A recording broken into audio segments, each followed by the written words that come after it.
আসসালামু আলাইকুম। আমি এখন আছি কুমিল্লা মুরাদনগর উপজেলার ডালপা গ্রামে, ডালপা বিলে, যেটাকে বলা হয় গরিবের হাওর, অর্থাৎ কিশোরগঞ্জ মিঠামইন হাওর আছে, সেই হাওরের মতো একটি হাওর পাওয়া যায় এই কুমিল্লা ডালপা গ্রামে, কুমিল্লা মুরাদনগর থানা, ডালপা বিল বা ডালপা গ্রাম। দেখেন খুবই অসাধারণ সুন্দর। সামনে দিকে আসো। হ্যাঁ, এই যে খুবই সুন্দর, মানে দুই পাশে পানি, মাঝখানে রাস্তা, যেটা কিশোরগঞ্জ মিঠামইন হাওরে পাওয়া যায়। অর্থাৎ কিশোরগঞ্জ মিঠামইন না, যে কোনো হাওরে এরকম একটা দৃশ্য পাওয়া যায়।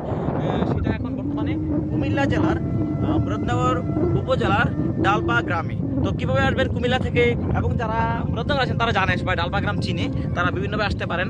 কিন্তু যারা কুমিল্লা থেকে আসবেন তারা কীভাবে আসবেন, কুমিল্লা শহরের যে শাসনগাছা আছে সেখানে অনেক ধরনের বাস পাওয়া যায়, কুমিল্লা টু ব্রাহ্মণবাড়ি বা কুটিজমুনি। এর মধ্যে অনেকগুলো বাসের মধ্যে একটা যেটা ব্রাহ্মণবাড়ি আসে বা কুটিজমুনি আসে, সেটা হচ্ছে নিউ সুগন্ধা বা সুগন্ধা। এই নিউ সুগন্ধা বাস উঠবেন। কুমিল্লা সিলেট হাইওয়েতেই একটি জায়গা আছে মাধবপুর, অর্থাৎ কুমিল্লা কোম্পানিগঞ্জ পার হয়ে দেবিদ্বার পার হয়ে চলে মাধবপুর গ্রামে, মাধবপুর নামক বাস স্ট্যান্ডে, সেখানে নামবেন। ভাড়া নেবে 100 টাকা। তো সেখান থেকে আবার আপনারা 80 টাকা বা 100 টাকা নেবে রিক্সা বা অটো, চলে আসবেন ডালপা বিলে। সবাই চিনে এখন ডালপা যে ঘুরতে যায়, ডালপা গ্রামে ডালপা বিল বা ডালপা হাওর, যেটা বলে না কেন, অসম্ভব সুন্দর একটি জায়গা। আপনাদের ভালো লাগবে, কারণ আমরা তো জানি হাওরের যে ফিলিংসটা অনেকেই পেতে চান। একটা নৌকো আছে, নৌকা দিয়ে ঘুরতে পারবেন, ট্রলার দিয়ে ঘুরতে পারবেন।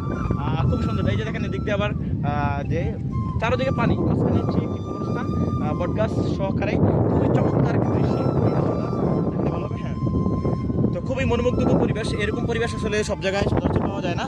তো এই পরিবেশটা দেখার জন্য চলে এসেছি। অনেকদিন যাবত এই বিভিন্ন নিউজে দেখছি এই বিষয়টা। তো আসলে বাস্তবেই খুবই জায়গাটা সুন্দর, কারণ এখানে হাওর, এখানে তো বড় বড় সুন্দর বিল্ডিং পাবেন না, অট্টালিকা পাবেন না। জাস্ট হাওর বলতে যেটা বোঝায়, দুই দিকে পানি, মাঝখানে রাস্তা, খুবই সুন্দর পরিবেশ।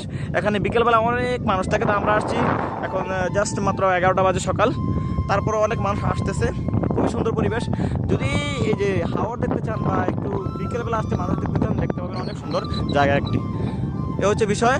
তো আমরা কিন্তু পুরোটাই বিভিন্ন একটা ভিডিওতে করবো, সেই ভিডিওতে পুরোটা হাওরে দেখাবো। তো সে পর্যন্ত ভালো থাকুন, ধন্যবাদ।